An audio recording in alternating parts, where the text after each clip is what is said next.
Olá! Oi, Manuel, tudo E bem? aí? Bom dia, mano. Ó, tô Bom até dia, já bom. de roupão, cafezinho, porque domingo de manhã é isso aqui, cara. Tô brincando, cara. Eu falei, vai ficar assustado aí. Tudo bem, Eduardo? Bom dia, cara. Tudo bem. De manhã, né, cara? Pô, eu aprendi, eu fiquei, deu um susto, cara. Falei, será que eu consigo entrar aqui online? Não sabia mais aqui. Tudo bem, pessoal? Bom dia a todos aí. Domingo de manhã aí, legal aí. Obrigado aí por algumas pessoas aí presentes aí. E você, Eduardo, tudo bem? Bom dia para você, cara. Tudo bem, graças a Deus, Emanuel. Estamos aqui, firme e forte. Cara, assim, ó, quero agradecer imensamente você, porque é a primeira vez dessa forma aí, desse mês aí que eu tô nas redes sociais mais ativo aí, que eu vou falar de algo que eu gosto muito, né? Da minha carreira tem muitas histórias aí, mas começar com você, assim, meu, é uma grande satisfação, cara, é um grande privilégio aí de coração mesmo, assim, ó, muito obrigado aí por estar junto comigo nisso aí. E eu acho que a gente vai falar de coisas aí bastante complicadas e eu espero aí trazer para todos aí de uma forma muito acolhedora e muito sábia aí da nossa parte aí esse tema aí. Que hora acho que eu vou até saber falar o que é a minha opinião e hora o que é as coisas científicas, enfim, todas essas coisas aí. Então, para quem está vendo aí o vídeo aí, eu agradeço. Obrigado aí, Eduardo também, acho que vai falar aí imensamente. A gente vai deixar, acho que gravado aí, acho que fica, né, gravado no IGTV. Depois eu tenho um canal no YouTube, eu vou colocar isso também lá no YouTube lá.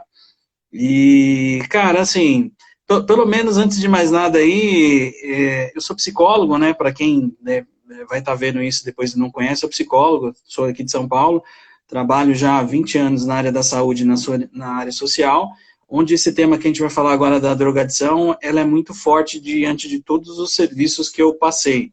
E o Eduardo é uma pessoa aí que eu considero um amigo até novo, vamos dizer assim, né? Que a gente se conheceu em 2019 aí, e é um cara que eu tenho a imensa satisfação de falar de amigo mesmo, e tem uma história incrível, e que hoje a gente vai desenvolver aí a nossa conversa aí. Aí você quer se apresentar um pouquinho, pelo menos aí, Eduardo? Se apresenta aí.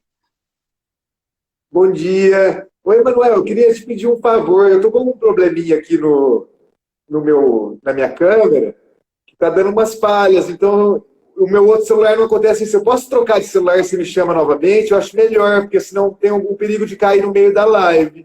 Que Pô, quando você está falando, está falhando. vai lá, entra lá e sai, a gente faz isso de novo aí. Eu não sei como a gente faz. Será que a gente vai ter que fazer de novo? Eu saio? É rapidinho. Eu vou sair daqui e vou entrar por lá. Vai lá, eu vejo aqui. Pessoal, aguenta aí os problemas técnicos aí, a gente vai se acertando aí. Vai lá.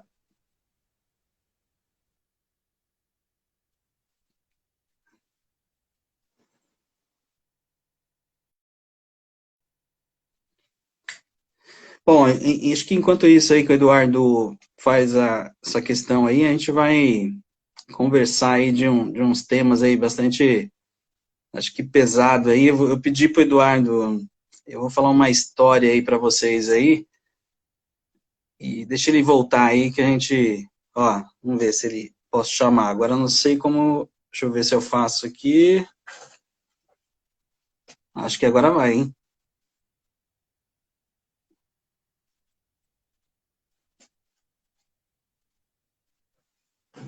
Será que foi? Foi?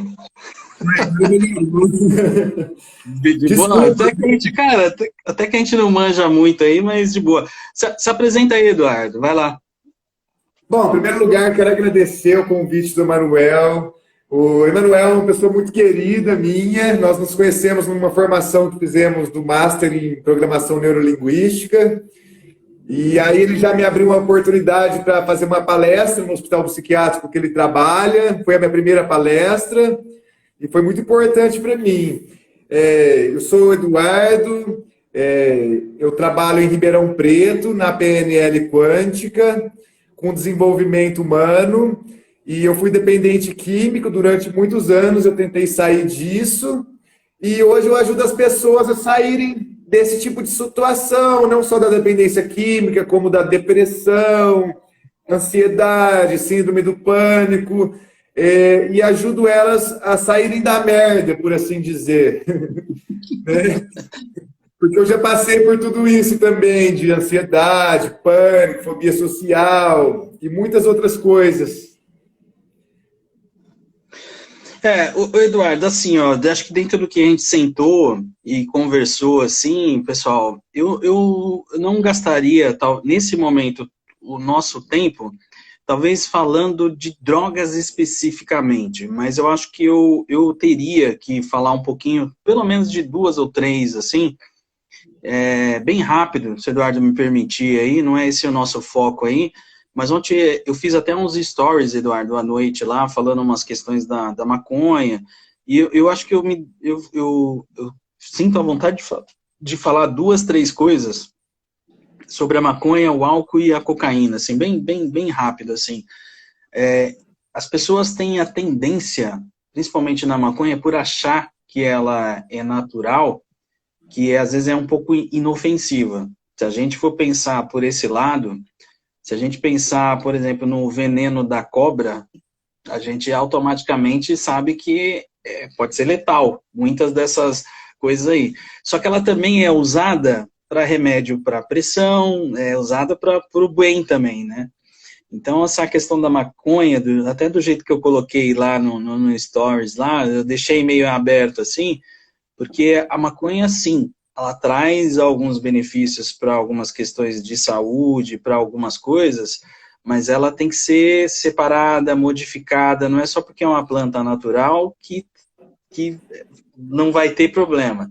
Tudo tem problema. E aí eu brinquei com o Eduardo, contei uma história para o Eduardo e para um paciente também que eu atendi na sexta-feira. Eu vou contar uma história, se vocês me permitirem, bem rapidinho, assim, para ver como que... Acho que o que a gente vai falar hoje, Eduardo, era uma coisa que eu queria falar assim, que a gente vai estar mexendo com valores, questões morais, entendeu? E isso é bem complicado. Então, eu me atrevo a falar assim, o que eu vou falar hoje, o que eu vou demonstrar do meu pensamento, às vezes é o que eu tenho de conhecimento, é o que eu tenho de pensamento. Outras pessoas podem pensar o contrário. Eu vivo isso que talvez eu vou falar para vocês hoje. Não tem problema nenhum de eu desfazer isso com outra base mais para frente, não tem problema. Não tem problema de eu pensar talvez diferente de você pensar de mim. Então é um bate-papo muito descontraído. Mas aí, com as pessoas que eu converso, Eduardo, e principalmente uma especificamente que eu conversei até na sexta-feira de um paciente, o que mais incomoda ele é usuário de maconha. Só maconha. E aí, assim, e o que mais incomoda ele é as questões morais e a forma como ele é taxado. E aí eu consigo entender. E aí eu vou contar uma história rápida para vocês, assim, ó. Eu vou no açougue e compro carne. E aí o açougue que eu vou, ele compra as melhores carnes possíveis, lá, vou lá e compro. E aí eu descubro que o dono do açougue, ele compra a carne de um cara lá do Mato Grosso ou do Amazonas lá, que desmata, faz as pessoas terem esse trabalho escravo, não sei o quê, e eu descubro isso. E a carne é boa. E aí, eu compro ou não compro essa carne do açougue? Teoricamente, eu já responderia para você assim, ó, eu não iria mais naquele açougue, eu iria num outro açougue. Por quê? Porque eu não queria ser, sei lá, provedor disso aí, ajudar essas coisas. Com a maconha, tem aquele coisa do filme Tropa de Elite, tem uma série de coisas que também é a mesma coisa. O cara só fuma maconha, mas ele vai lá na boca pegar a maconha. Então, estou patrocinando o tráfico, estou fazendo isso. De certa forma, pode até estar. Só que, ao mesmo tempo, é muito louco isso, porque o cara da biqueira, às vezes, ele ajuda a comunidade de uma forma que o Estado não entra lá. E esse paciente, Eduardo, ele falou uma coisa para mim, assim, que me chamou muita atenção. Ele falou assim, ó, para mim, se eu tô andando na rua e a polícia me para, vai me dar uns tapas, vai falar que você é boy, vai me xingar, vai me fazer uma coisa. Eu tremo, vou ter medo. Ele falou assim, agora se eu vou lá na boca e eu vou tremendo alguma coisa, quantas vezes eu fiz isso? Ele falou assim, o cara falou, meu, fica na paz, fica calma, aí não sei o quê. Ele é tratado bem, entendeu? Então, essas coisas, eu não quero falar, não estou falando mal de polícia, até porque eu tenho parentes policiais, não é isso que eu quero dizer. Mas é muito complicado. Ora a sua moral, os seus valores está focado em uma coisa e ora está no outro, entendeu? Então, assim, eu já te faço até se você quiser falar alguma coisa sobre isso, mas assim, a pessoa que usa, o que eu queria falar assim, a pessoa que usa droga, ela está mexendo com um fio de cabelo que você pode separar ela de uma série de coisas. Como eu também me alimentando mal, eu estou também num fio de cabelo separando para ter infarto, qualquer tipo de problema. Porém, a facilidade e os prejuízos que a droga traz na vida de uma pessoa, eu, com toda o meu mundo que eu vivo, as pessoas que eu cuido, que eu busco, eu não consigo falar para vocês que eu sou favorável. Eu acho que o país também, sabe, coisa de legalizar a maconha, esse tipo de coisa, tem que ter muita evolução que a gente está vendo pelo período que está passando, que às vezes não dá para ter isso. Então, eu queria ter começado o vídeo da minha parte explicando um pouco isso, falando isso. Eu não sei se você quer fazer algum comentário sobre isso, senão a gente segue aí algumas coisas aí. Bom, durante muito tempo, Emanuel, eu dependia maconha, né? Durante Sério? muitos anos. Assim, em 2012 eu busquei ajuda para sair das drogas pesadas e deixava a maconha como droga leve. Só que hoje, assim, eu vejo, sim, por tudo que eu passei, que droga é droga, entendeu? Independentemente de pesada ou leve, porque o prejuízo que ela traz é muito grande, né? E assim, eu fui o primeiro caso de pesquisa com canabidiol, que é o CDB, né? Pela USP, comparar a ansiedade com maconha. E assim, eu acho que o segredo mesmo era o autoconhecimento, entendeu? Porque o autoconhecimento transforma nossas vidas. O autoconhecimento nos liberta. Então, assim, eu não sou a favor da legalização. Sinceramente, assim, acredito que não é uma boa, sabe?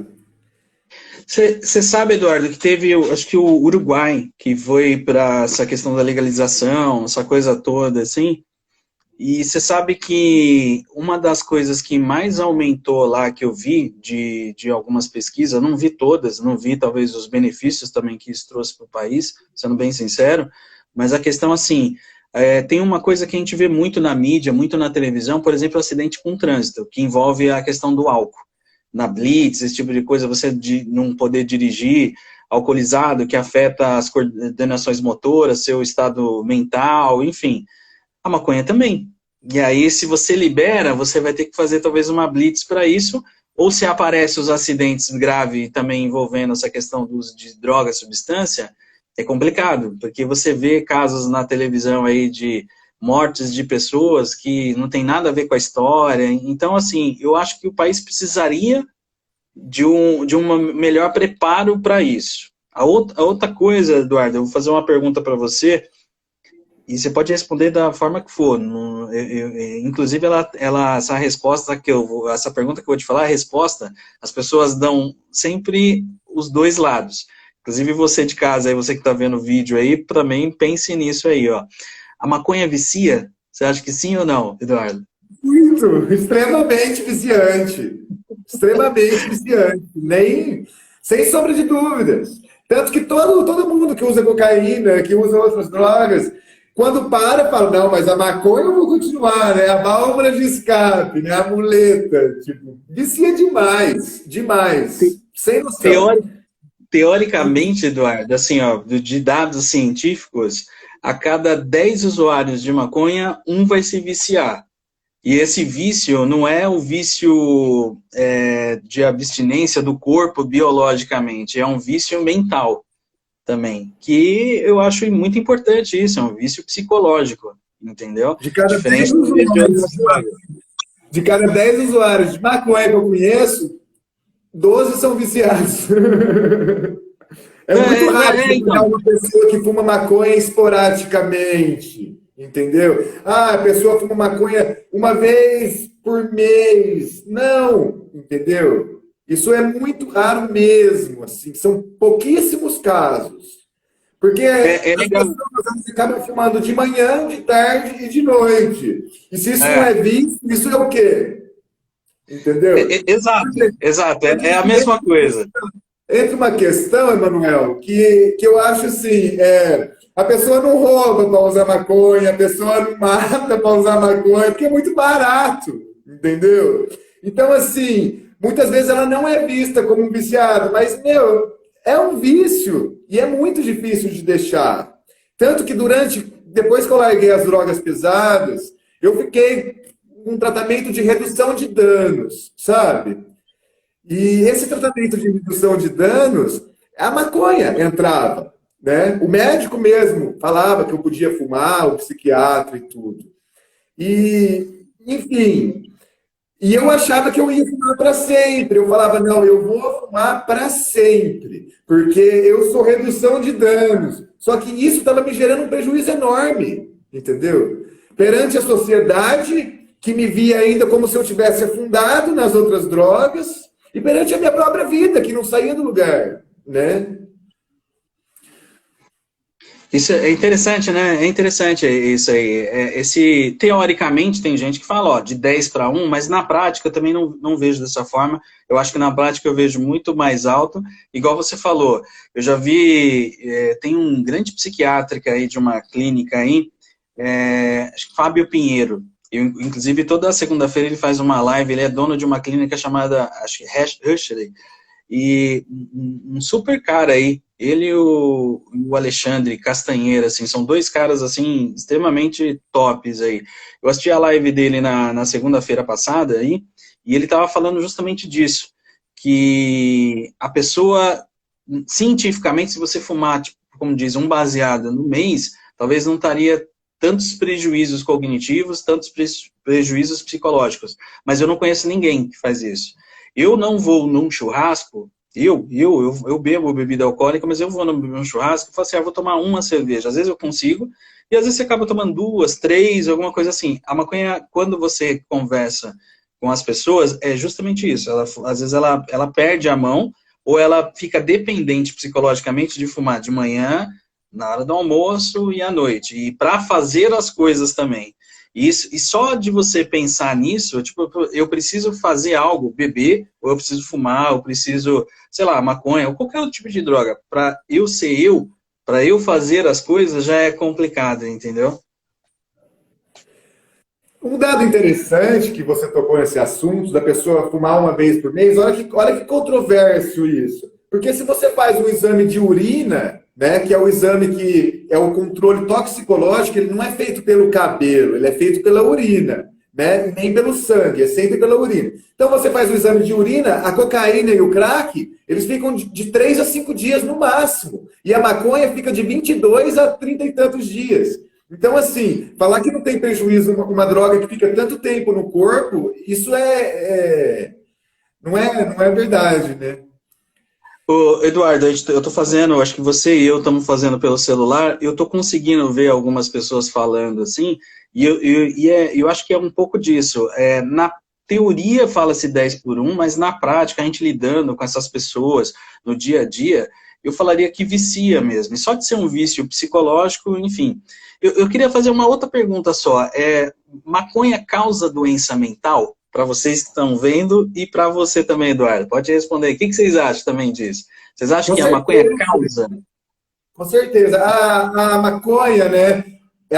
Se a pessoa tem predisposição, tem esquizofrenia, fumou maconha, pum, né? Eu conheci muita gente com esquizofrenia que foi por causa da maconha, né? E além disso, outras coisas também, né? Até mesmo a ansiedade, porque a pessoa fala, eu vou fumar maconha porque eu vou diminuir a ansiedade. Eu já fiz muito isso. Só que isso não é real, porque você fuma, abaixa, dá meia hora, o negócio volta, tum, sabe? E você precisa fumar de novo. Então, assim, é ilusório esse negócio da ansiedade. Então, E, é legal isso, né? É interessante, assim. Eduardo, eu falaria duas coisas também, assim, ó. Essa questão da esquizofrenia, dados científicos, toda a população do mundo, teoricamente, 1% tem esquizofrenia. Eu sou péssimo de matemática, mas vamos lá. Acho que 100 mil habitantes, se você for ver 1%, 1.000 pessoas da cidade teriam esquizofrenia. Se essas 100 pessoas usam maconha, a tendência é que 1.500 pessoas tenham problema com esquizofrenia, entendeu? E assim, a esquizofrenia também é assim, ó, vou falar até um pouco, mas é como se a pessoa que tem essa questão genética, essa predisposição a desenvolver problemas psiquiátricos, e ela fuma, se ela fosse desenvolver a questão psiquiátrica e a esquizofrenia com 22 anos, por exemplo, ela fumando maconha, ela adianta isso, ela vai usar lá com 15 anos, ela vai ter crise com 15 anos.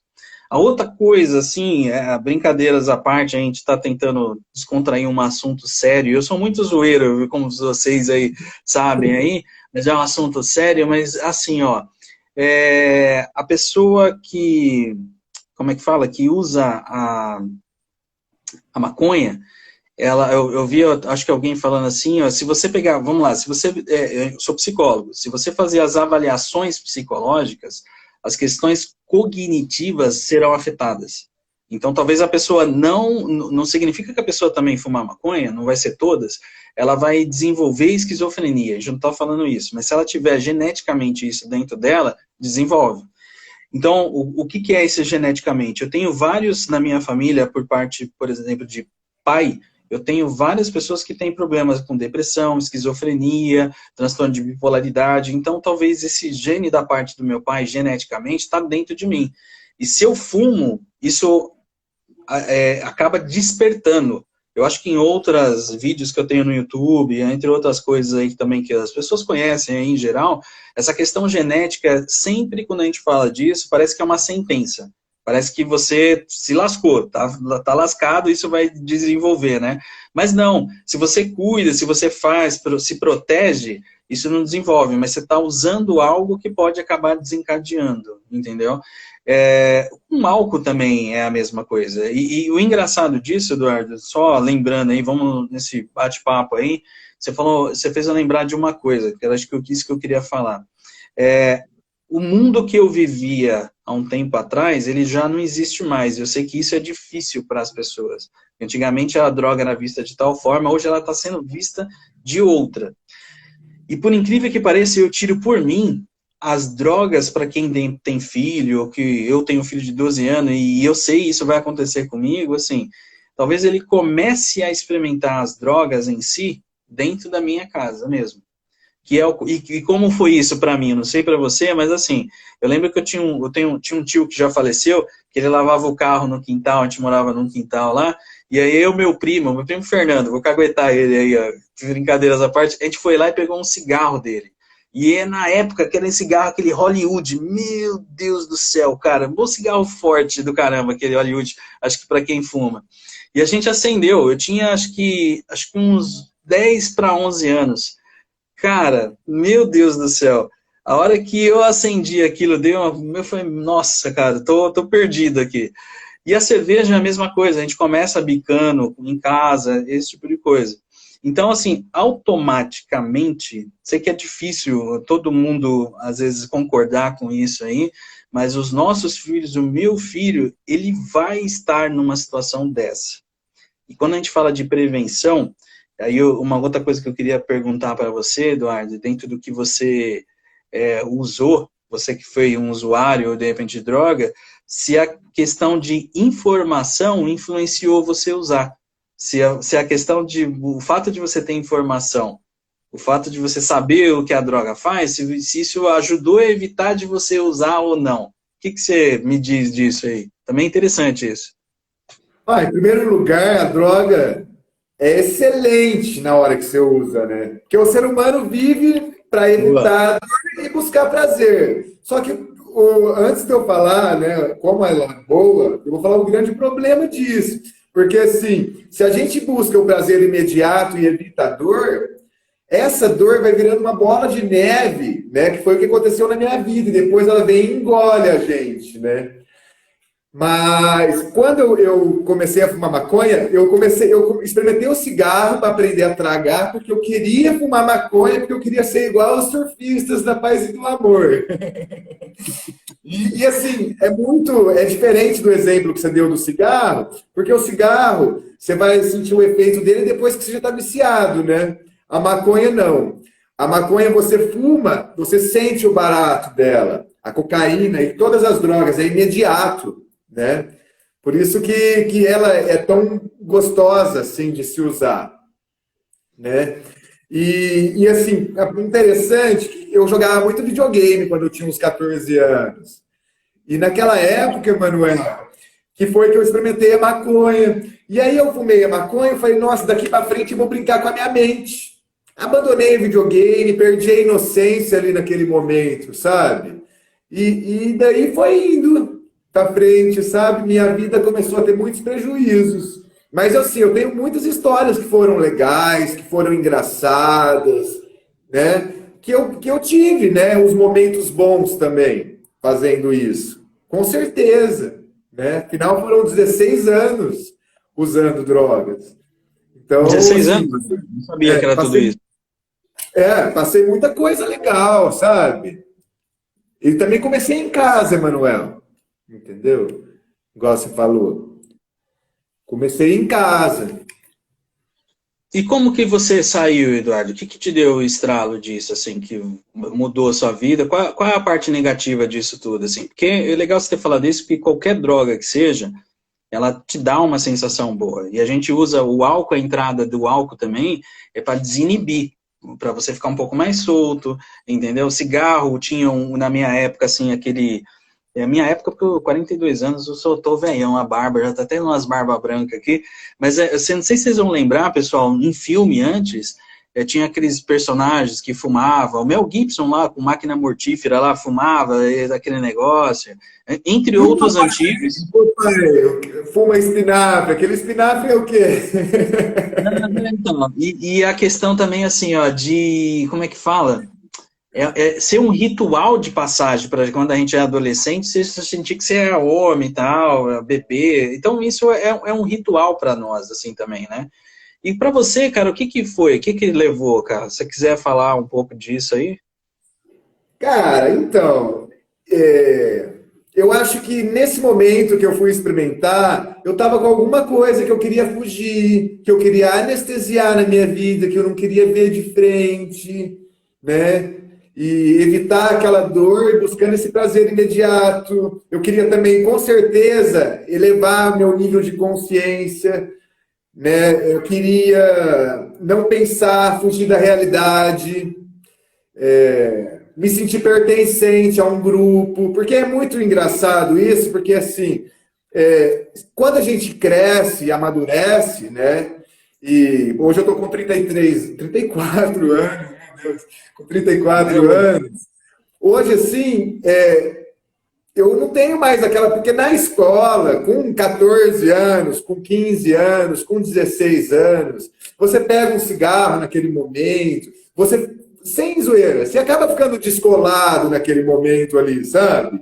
Só que isso, depois, mais para frente, te traz um prejuízo muito grande, né? Porque você começa a ir mal na escola, você vai mal na faculdade, ou muitas vezes acaba não se formando, e aí chega nessa idade dos 34, seus amigos já são médicos, já são doutores, estão indo bem, têm filhos, vida própria, são casados, né? E agora eu estou reconstruindo a minha vida, né? Alguns anos limpos, algum tempo limpo.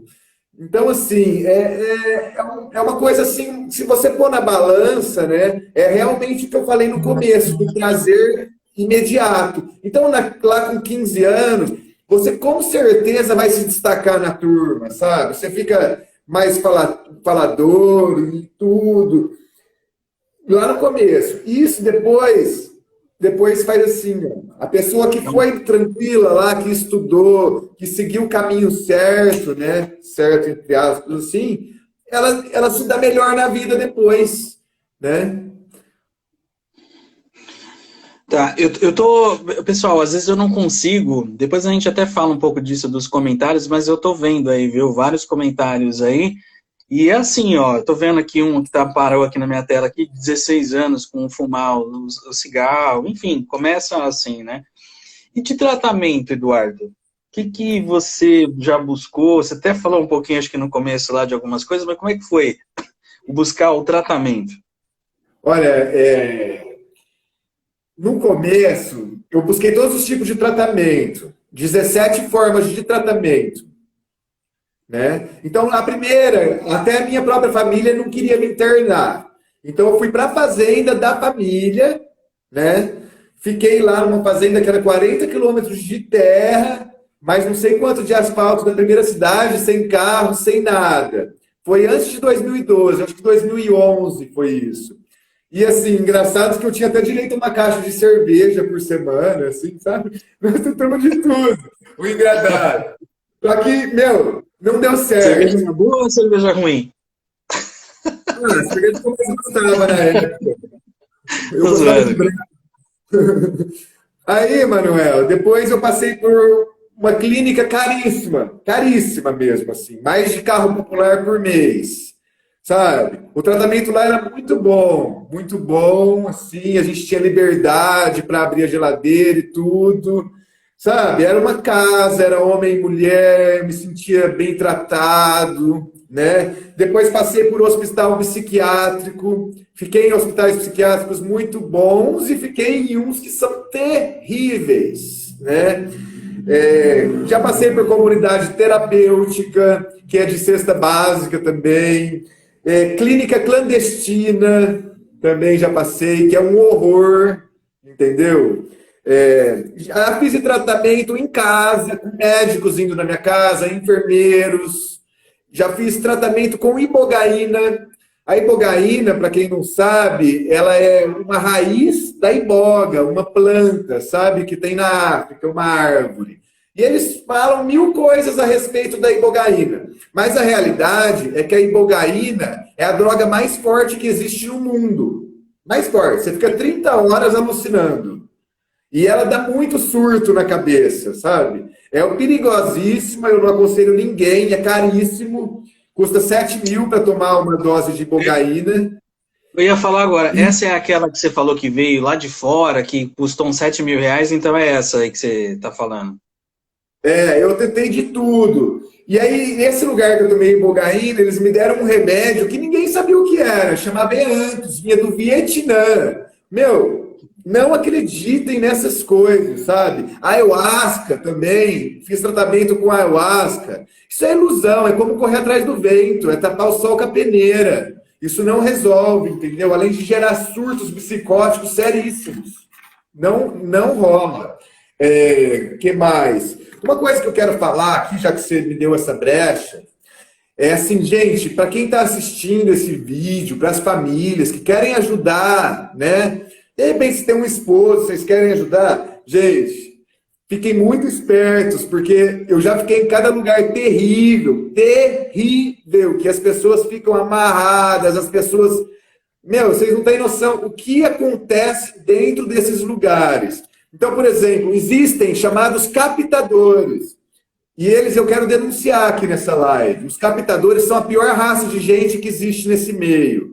Por quê? Que é isso? Eles geralmente são ex-usuários que estão usando droga ainda, e eles indicam clínicas clandestinas. E eles ganham a primeira e a última mensalidade.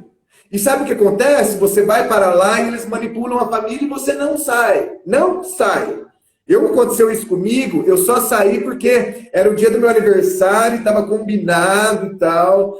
E esse mundo, Emanuel, da recuperação mesmo, o que eu vejo por aí, eu conheço o hospital que você trabalha, é um hospital muito bom, eu fiz uma palestra lá com você, né? O tratamento lá é humano, você é um psicólogo excelente, eu adoro você, super Obrigado. humanizado, mas o que a gente vê por aí, o que eu pessoalmente tive de experiência, meu amigo. Então, Não, assim, se não, alguém depois. eu também. Até se Pode alguém falar, cara. quiser conversar sobre isso depois, assim, sabe? Eu estou à disposição também, né? Tenho certeza que o Emanuel também tá, né, Emanuel, no direct. Não, sim. Eduardo, eu queria falar uma coisa disso. Você fez também a conversa ir por um lado aí, lembrar que é o tema nosso na questão de tratamento, né? O que, que eu posso falar de tratamento do meu lado, assim, sendo psicólogo, de tudo que eu já passei aí. Inclusive, já conversei e dei uns pitacos aí em outros live aí que eu fiz aí com uma amiga também, a Dani, entre outras coisas aí, que eu acho que a Dani também tá aí. Eu vi que a Dani tá aí nos vendo aí. Que é assim, olha, esse mundo da droga, esse mundo de depois tratar uma pessoa, ele é muito caro. Ele é muito caro. E eu sinto que as pessoas não estão preparadas, o sistema não está preparado. Tanto também alguns particulares, alguns. Porque assim, olha, comunidade terapêutica. Acho que o conselho de psicologia, eu entendo que ele se posiciona de uma forma meio contra isso. Eu trabalhei em diversos outros serviços, especificamente em 2012, num projeto chamado Moradia Assistida, que as pessoas da Cracolândia, cara, naquela época, não sei se você vai lembrar, que era a gestão do prefeito Kassab, só por uma questão de tempo, assim, a polícia ali forçava ou pegava o pessoal um pouco meio à força para receber tratamento. E depois a gente que acompanhava essas pessoas nos lugares aí. E geralmente comunidade terapêutica, ela é sempre, a grande maioria é em lugares afastados, lugares belos, agora muitos bonitos às vezes, né? A pessoa ficar longe um pouco, se ficar fechada, né? E algumas das pessoas que foram para lá, eu lembro muito disso, eu conversei bastante sobre isso, assim. Eu vi a pessoa chegar como se fosse um bicho, cara. Como se fosse literalmente um bicho, assim, ó. É pesado, entendeu? E aí passava 2 semanas, eu vi a pessoa lá e você falou uma coisa que é interessante. A pessoa ficava dentro de um quarto, às vezes fechada, ela não tinha muito contato, porque ela era agressiva, queria fugir, uma série de coisas. Quando ela tomava o remédio, enfim, quando fazia um efeito, quando a droga saía um pouco dessa pessoa, muitos queriam ir embora e não queria saber de outra coisa, que aí envolve uma questão muito social, que depois eu até falo rápido aí, mas muitos queriam depois a ajuda, que a pessoa cai um pouco em si, porque ela está fora de si, é uma outra pessoa. Então, isso é muito delicado. É um tema muito delicado, assim, nessa questão de, como é que fala? De você querer, sei lá, querer saber de ajuda.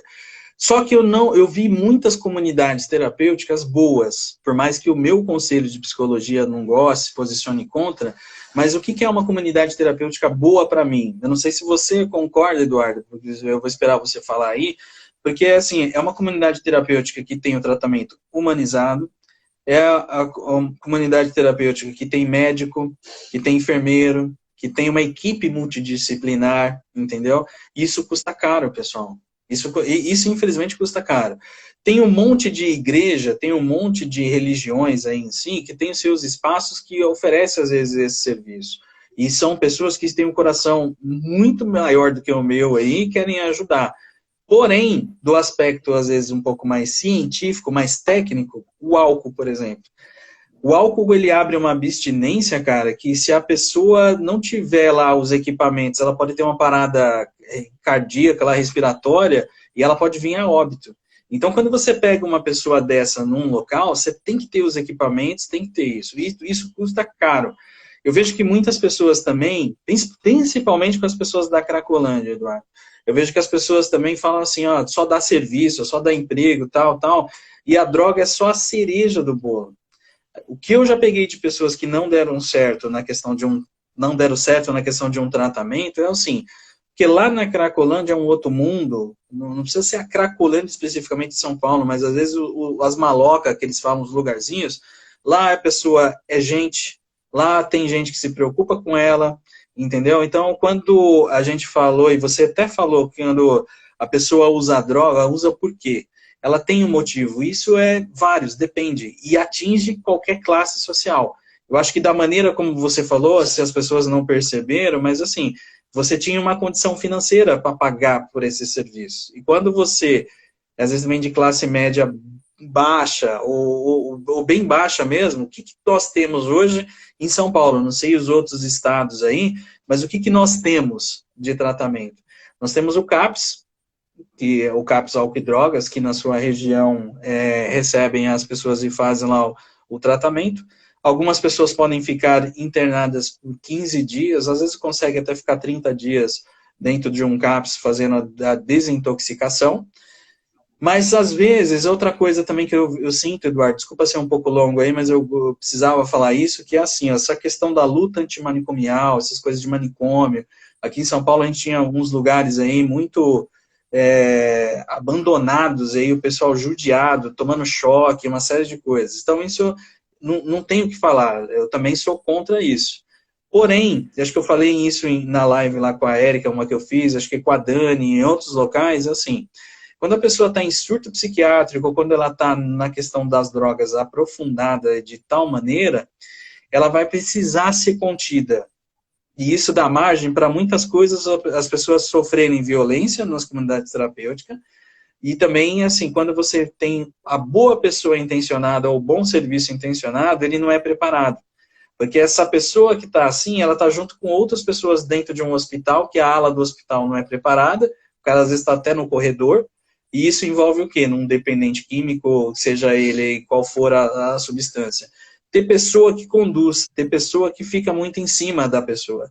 E isso, o que acontece? Dá trabalho, dá dinheiro. Tem um profissional que fica o tempo inteiro, é dinheiro. E isso é caro, entendeu? E hoje as pessoas estão cheias de consumo de droga. E é o fio de cabelo que você fala. Então, na questão de tratamento, eu quis falar isso também um pouco aí, e dentro do que você falou que passou. Que até eu vi, e outra, eu termino assim, ó, você falou uma coisa também no final, que às vezes tem a comunidade terapêutica, aquela clínica, que é luxo do luxo. Eu fiz um processo seletivo em uma, que durou uma semana meu processo seletivo. E era, na época era em 2008 que eu fiz esse processo seletivo. A clínica em 2008 custava para a pessoa ficar lá no mês R$25 mil. R$25 mil. E aí, o que eu falo? A pessoa tá lá, vai ficar lá, e o dependente químico, ele quer manipular, é uma série de exigências, a pessoa tá fora de si. A clínica até liberava essa coisa, igual você falou, da pessoa, de repente, tomar cerveja, da pessoa levar a prostituta lá dentro para o cara ter relação sexual. Entendeu? Não, tem muito disso. Por quê? Porque se você paga 23 mil por mês, eu senti isso, assim, como que eu vou tirar também essa pessoa? Como que eu quero? Eu quero que essa pessoa fique um pouco, que entre esse dinheiro para mim, entendeu? Então, isso é muito complicado, as pessoas precisam ter muito conhecimento sobre isso, e isso está muito aberto hoje em dia, essa questão do tratamento. Existem vários. A pessoa, às vezes, não precisa ser internada, entendeu? Tem que passar com o médico, tem avaliação, então...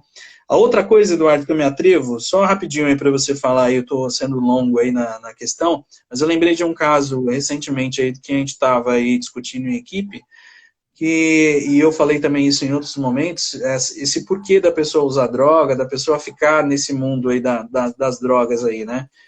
É aquela falta de papel. Eu não sei se você começou, quando eu ia falar de como você saiu disso, tem algumas palavrinhas mágicas aí, que é a responsabilidade, e você fazer o seu papel, tocar um pouco a vida aí. Vai lá, manda bala aí, que eu falei demais aí. O que você fala dessa sua saída aí? Por que você saiu, cara? Não, primeiro eu quero, assim, falar sobre o que você falou de contenção, essas coisas. Eu acredito que a pessoa tem que ser contida se ela põe em risco a própria vida ou a vida de outra pessoa.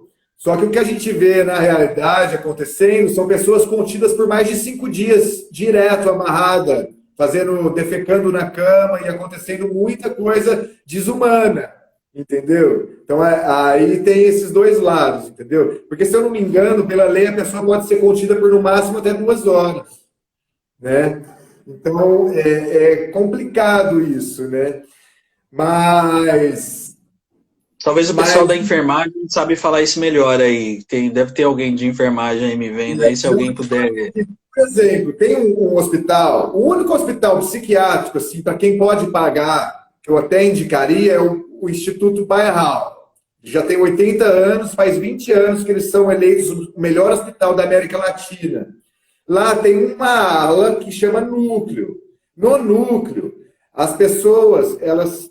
Até às vezes acontece delas serem contidas, mas o que acontece? Tem câmeras dentro do quarto, então as pessoas são contidas só que tem câmeras, então não são judiadas, né?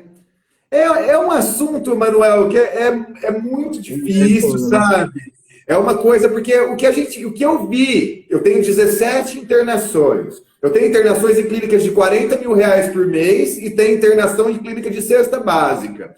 E eu acredito que, cara, a lei que rege todas as leis é o amor, entendeu? Não adianta, Emanuel, entendeu? A pessoa ser tratada com falta de amor. Porque muitos desses lugares, o que acontece? A pessoa trata o dependente químico como um vagabundo, como, sabe, uma pessoa que não merece amor. Eu vejo isso até na maioria dos lugares, como, por exemplo, ligação telefônica.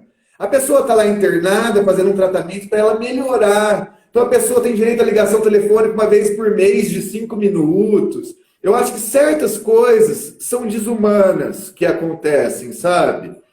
E tem muito a melhorar, né? Já foi pior, né? Já foi pior do que estamos hoje.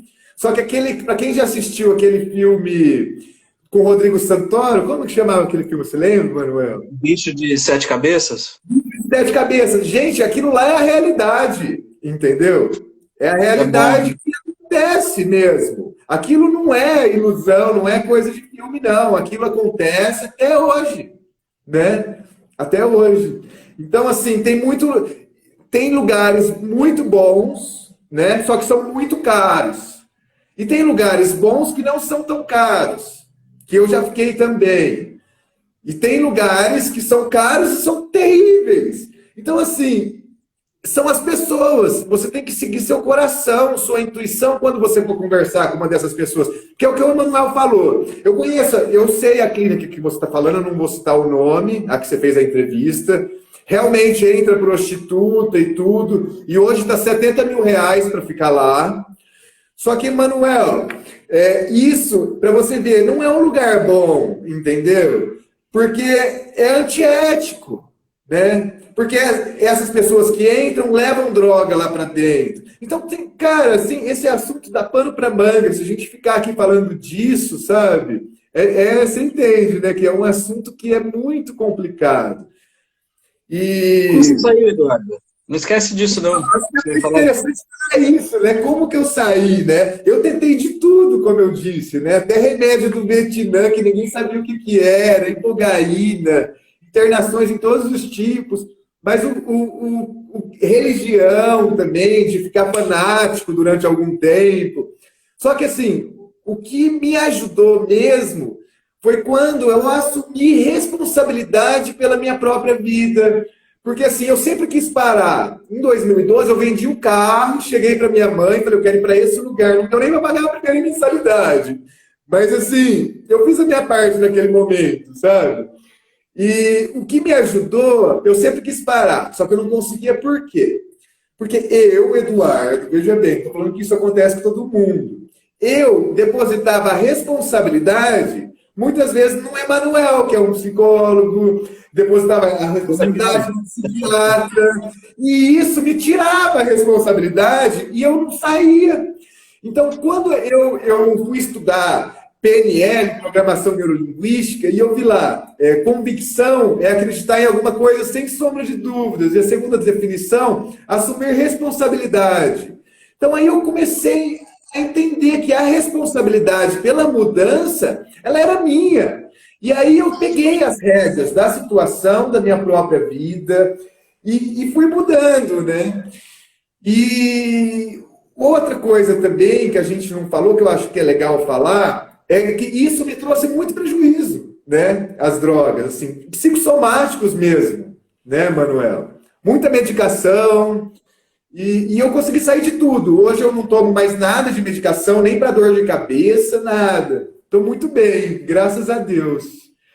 Mas eu tomava 14 remédios psiquiátricos. E o mais difícil de sair, até mesmo do que das drogas, são dos remédios psiquiátricos. Mas veja bem, eles são necessários. Em determinado momento, eles são necessários. Só que depois, para você sair dele, meu amigo, é difícil. É muito difícil. Porque eles causam mais dependência do que a cocaína. Só que isso, Eduardo, assim, ó, eu falo, eu só reforço o que você falou. Eu acho que tem momentos que é necessário e a pessoa precisa ficar mais viciada no remédio do que nas drogas. Traz menos prejuízo. Eu entendo o que você está falando, entendeu? Porque às vezes a pessoa é difícil, cara, e quando ela tá naquela dependência, tudo é desculpa para não usar, entendeu? Então ela pode pegar isso aí que você falou, já usar de desculpa para, não quero saber, não sei o quê, e às vezes o remédio vai ajudar, entendeu? Mas é isso mesmo que você falou. Sabe uma Ajuda, outra coisa que eu, ajuda sim. Sabe uma outra coisa que eu sei que você tem uma opinião, não é diferente da minha não, mas eu acho que a gente até depois mas isso me chamou muita atenção, esses grupos de ajuda, de AA, NA, essas coisas todas. O que você tem a falar disso? Eu acho legal por você falar disso, depois eu falo um pouco disso também. Aí. Vamos lá. Desses 17 lugares que eu passei, todos, porque eles são em todos, usam o NA, o AA, que é o Narcóticos Anônimos, e é o Alcoólicos Anônimos. E nele tem os 12 passos. Só que o que acontece? Num primeiro momento, isso pode ser até bom, né? Para que você reconheça que você é impotente perante a droga, ou ao vício, ou ao comportamento. Só que o que acontece? As pessoas acabam usando esses grupos, né? Como eu posso explicar, Emanuel? Ela fica dependente do grupo, entendeu? Então, assim, o segredo de eu ter conseguido parar com as drogas e não saber nem a última vez que eu usei foi exatamente porque eu não frequento esses grupos. Porque a pessoa vai no grupo, ela entra lá, aí ela senta na cadeira, ela começa falando assim, ó, vou falar, eu não vou falar nem meu nome, para mim não trazer isso para minha vida, mas ela fala, eu sou fulano, sou mais um adicto em recuperação. Começando por essa frase, adicto significa escravo. E se você carrega um em recuperação no nome, você não mudou sua identidade, né? Se você não muda a identidade, você vai recair de novo. E você começa assim, é praxe, é o jeito de começar. Você precisa começar assim antes de falar. Então, você falando isso para você mesmo, que você é um escravo, dificilmente você vai sair. E se você está em recuperação, dificilmente você vai ficar limpo por muito tempo. Entendeu? E aí depois a pessoa fala, estou a 17, sou um fulano, sou um adicto em recuperação, estou limpo há 17 anos. Nossa, parabéns. Só que faz 17 anos que a pessoa está pensando na droga. Entendeu? Então, assim, por que não é legal a pessoa ir nesse grupo? Por quê? Porque lá entram pessoas todo dia, recaídas, outros recaem. E assim, eu vejo que para a gente mudar a identidade, a gente precisa ter novas referências, frequentar outros tipos de lugares, conhecer novas pessoas, falar de outros assuntos, né? Então você deixa de ser um dependente químico em recuperação e você passa a ser um pai, ou você passa a ser um empresário, ou você passa a ser um funcionário, ou você passa a ser um pastor, um crente, não importa. Qualquer coisa, Manuel, que a pessoa resolver ser, ela pode ser. Ela só não pode carregar em recuperação no nome. Porque se ela carrega em recuperação no nome, eu falo para você, dificilmente ela vai ficar limpa por muito tempo. Só que assim, a pessoa tem dificuldade de mudar a identidade, por quê? Porque a gente nunca sabe o que tem depois da curva, né? Mais fácil andar em linha reta, cara. Mas chegou depois da curva, tem um lindo pôr do sol, entendeu? Eu vejo assim. Entendi. Eduardo, estamos quase chegando no final, só vou dar uma acelerada nisso, que eu falo assim, ó, não é que eu discordo do que você está falando, eu só penso um pouco diferente, talvez por causa de aí nossas profissões diferentes do aspecto psicológico. Eu vejo que esses grupos, eles são muito bons e ajudam as pessoas. Porém, eu concordo com você no que você está falando na questão assim, ó, tem uma hora que a pessoa, isso que a pessoa traz na fala é complicado. Entendeu? Agora, a grande questão, Eduardo, eu não sei se é porque a minha história é com uma população que sempre foi excluída de tudo, e quando as pessoas querem pertencer a algo, e quando você pertence lá, a pessoa acha um conforto e ela até fica dependente daquilo. Eu acho até de uma forma assim, não é discordando de você, que eu concordo com você, mas assim, é o momento que a pessoa está, eu acho que aquilo é interessante para ela, vai ajudar muito ela. Depois ela precisa sair e ela precisa fazer isso que aconteceu com você, que eu acredito muito, que é assumir um papel. E aí as pessoas que estão excluídas da sociedade aí por uma série de coisas, sofreram uma série de violências, ela não sabe o papel que ela tinha. Às vezes ela só tem aquele papel de dependente químico, de drogado, e escutando uma série de coisas ruins aí. E, Eduardo, assim, ó, só para falar, e uma outra coisa que também, que igual você, eu trabalhei em 2 momentos com um rapaz chamado Fábio, que se ele não tiver aí, provavelmente depois ele vê aí, que tem uma história incrível também, e depois essas pessoas querem ajudar, então ele faz senão as pessoas podem ficar ofendidas que trabalham com isso, assim, tem boas pessoas, mas o que eu acho que eu me atrevo, e a gente sabia que a gente ia falar disso, assim, é que hora a pessoa vai ter que fazer um papel diferente aí.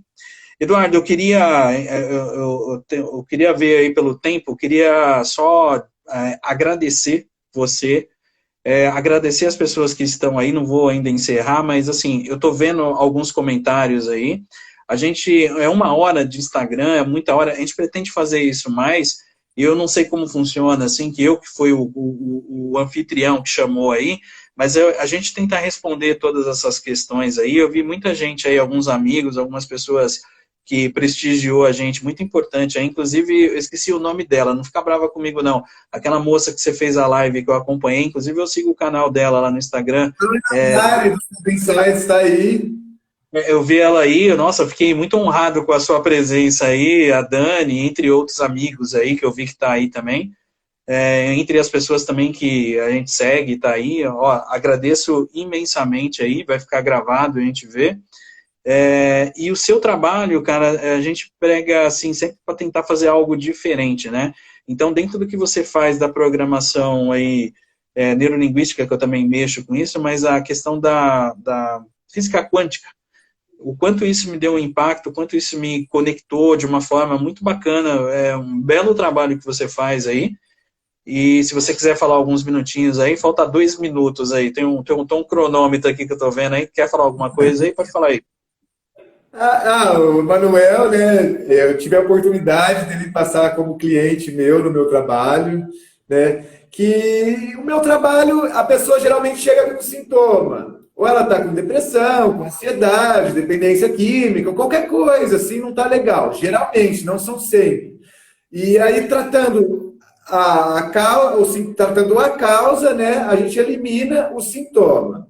Né? E depois dessa parte, começa o trabalho energético, né? Que é a conexão com o ser integral, né? Que nós somos mais do que o corpo físico.